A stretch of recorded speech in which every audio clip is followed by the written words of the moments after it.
Decía que nos interesa toda la República Argentina, todas las provincias. En las últimas horas hemos escuchado incluso conferencias de prensa del gobernador de Chaco, de Jorge Capitanich, a quien tenemos aquí con el gusto de saludarlo. Jorge, gracias por venir. Muy buenas noches, muchas gracias. Es un gran gusto para mí estar aquí en Televisión Pública y, por supuesto, poder comunicarnos con todo el país. Son horas distintas a las horas a cualquier hora de un político, a lo imaginado, a lo deseado incluso.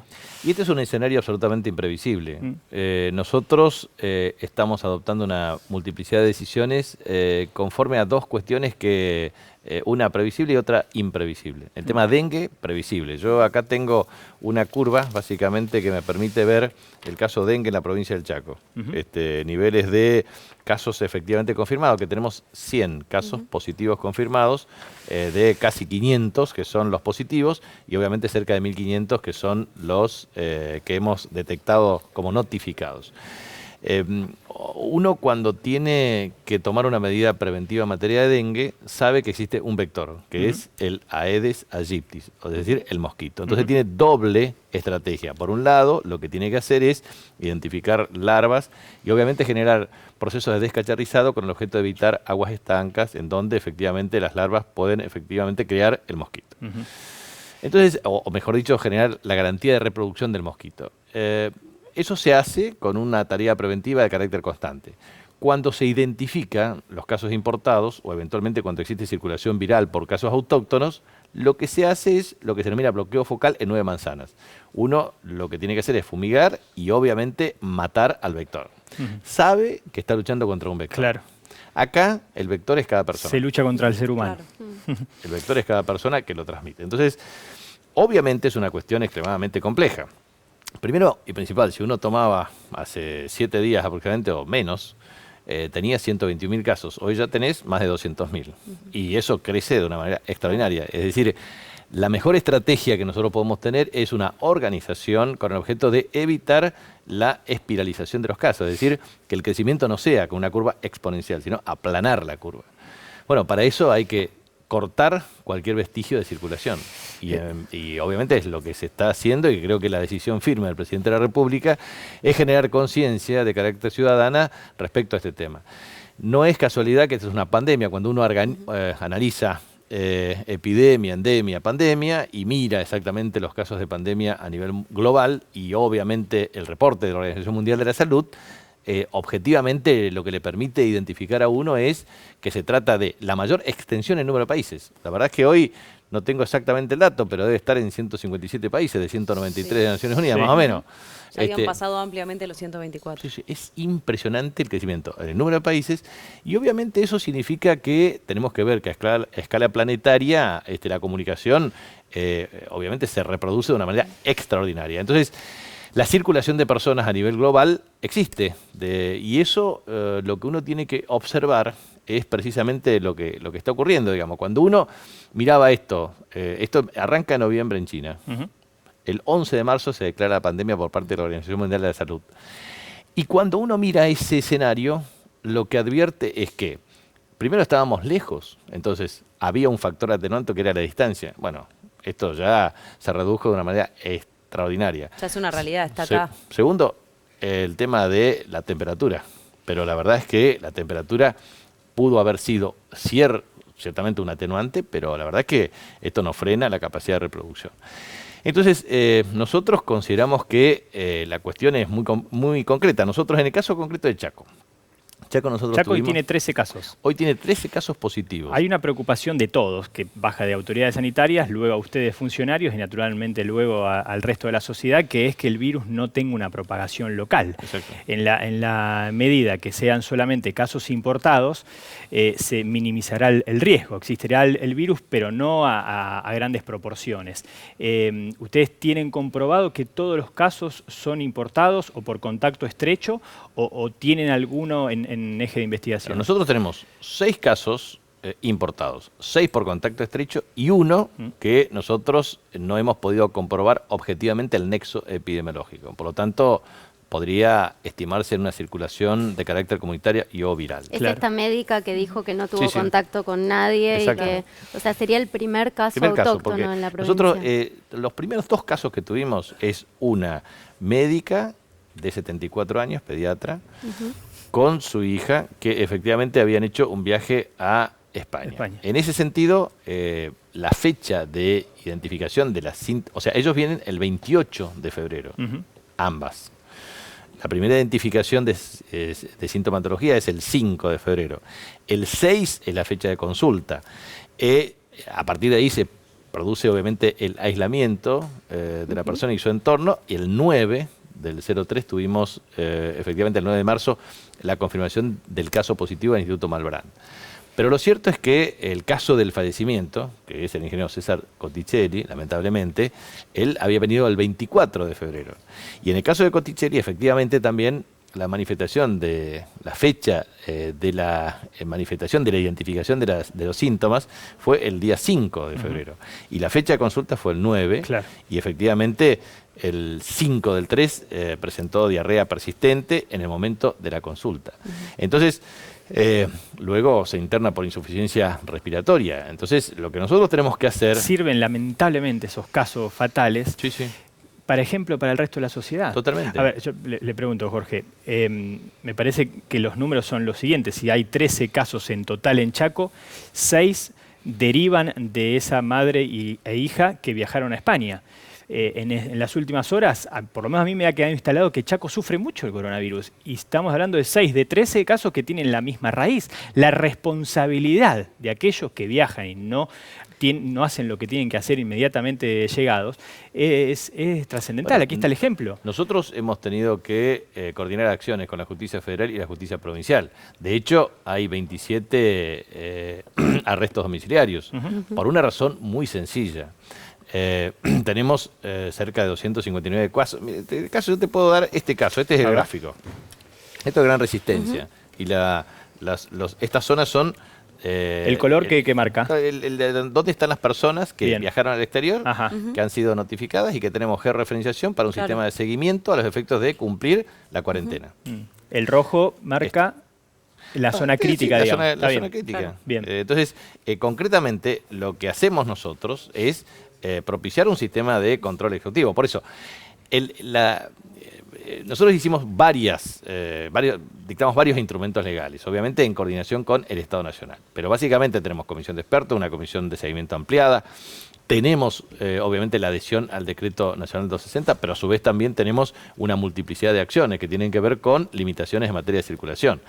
Y en ese contexto, cuando decretamos el cierre de frontera, también lo hacemos en coordinación con nuestros gobernadores vecinos, porque obviamente tenemos frontera con Formosa, tenemos 83 kilómetros de frontera con el río Paraguay, con la República Hermana de Paraguay, tenemos fronteras con la provincia de Corrientes, con la provincia de Santa Fe, tenemos 9 controles fronterizos, de manera que lo que nosotros hicimos es aplicar un protocolo de intervención con la policía de la provincia y la coordinación con el resto de los estados provinciales respecto a la circulación de bienes, de personas. En ese caso de bienes, obviamente dando extrema prioridad a lo que significa bienes de origen farmacológico, alimenticio, etcétera, pero limitar cualquier otro tipo de circulación.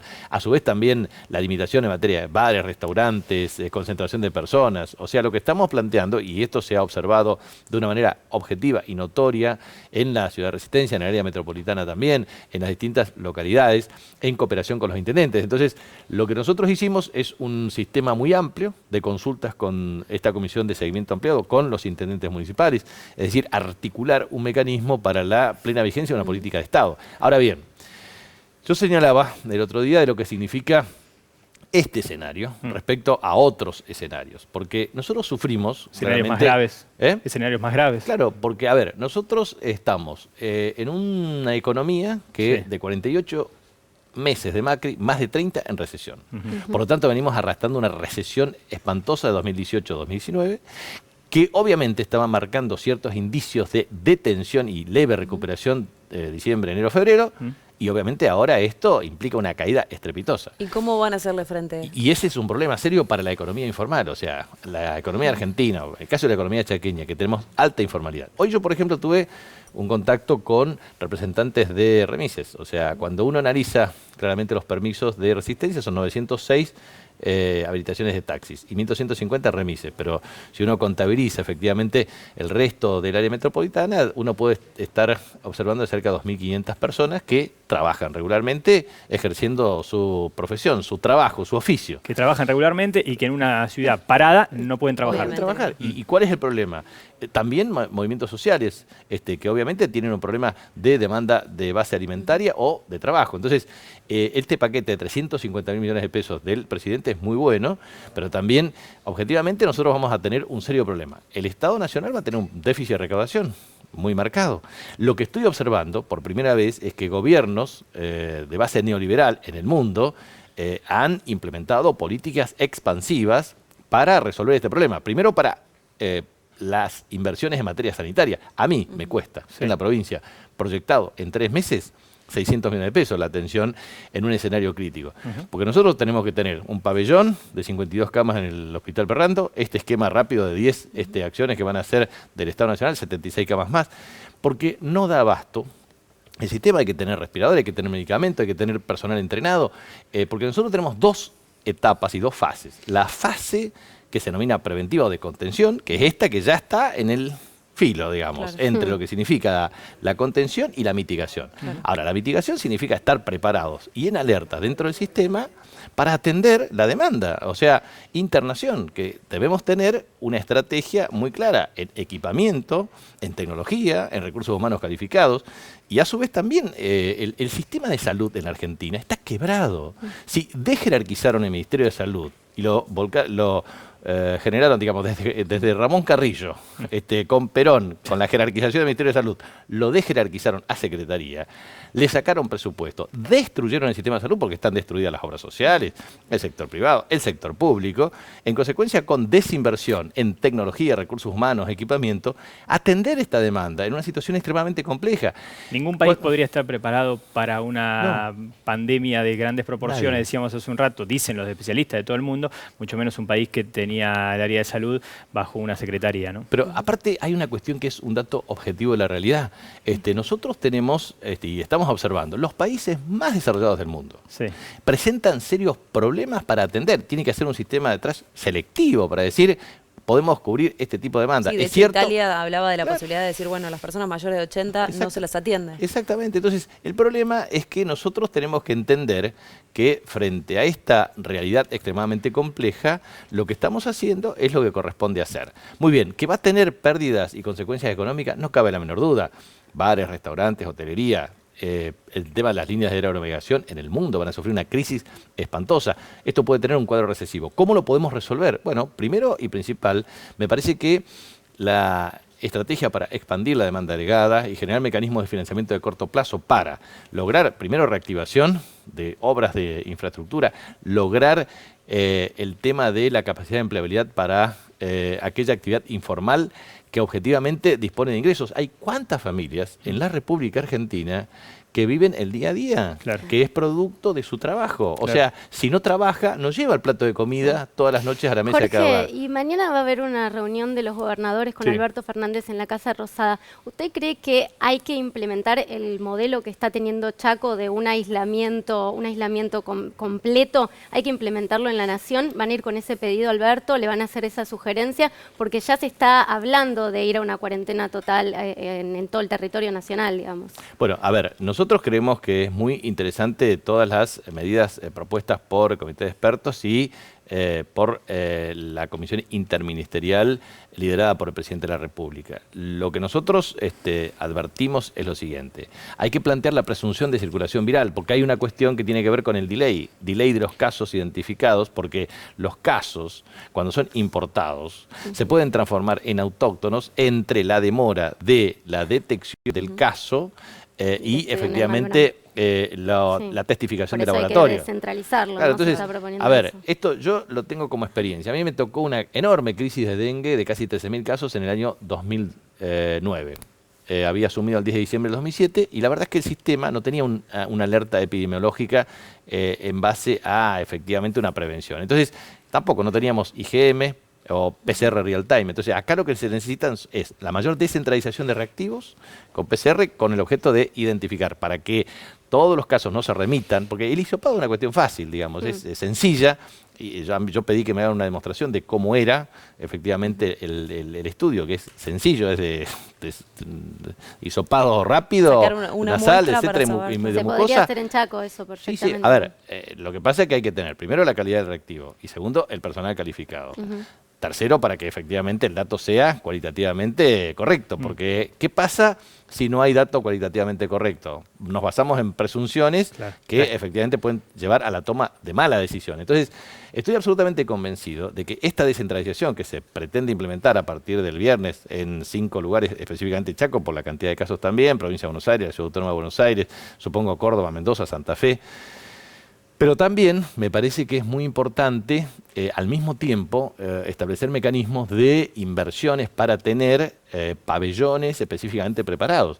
Del mismo modo también que creo que es muy bueno trabajar con el ejército argentino, desde hospitales de campaña hasta carpas de atención. Nosotros estamos tratando de trabajar eso en distintos parques públicos para morigerar las tensiones de carácter social o lo que significa la ansiedad popular por estas cuestiones. Entonces, no solamente hay que informar de un modo sistemático y ordenado, porque uno tiene que... Es el límite permanente entre la información, que sea clara, que sea segura, pero que no vaya para el lado que no genere pánico y psicosis colectiva. Claro. Pero es natural que una sociedad pueda tener miedo respecto a lo desconocido, y eso es objetivamente cierto. Entonces, lo que me parece que se están tomando todas estas decisiones de una manera muy razonable, porque muchos dicen, ¿por qué no tomamos decisiones antes? Bueno, porque creo que no había un número de casos determinado. Entonces, ahora, ¿es eso? Porque entiendo que la disyuntiva que se plantean ustedes, bueno, de cara a la reunión que mañana tendrán con el presidente de la Nación, es parar el país para parar justamente la propagación,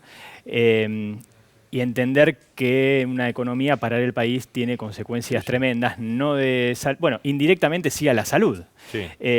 Si fuese otro el marco económico de la República Argentina, ¿usted cree que ya la medida de parar todas las actividades de un aislamiento total ya se habría dado? No, yo creo que se está haciendo sistemáticamente una evaluación día tras día para verificar el número de casos y tomar la decisión correcta. Yo creo que no cabe la menor duda que todas las decisiones se han tomado correctamente conforme a la evolución. Si uno analiza una crisis mundial, puedo tomar como referencia previa, no sanitaria, sino...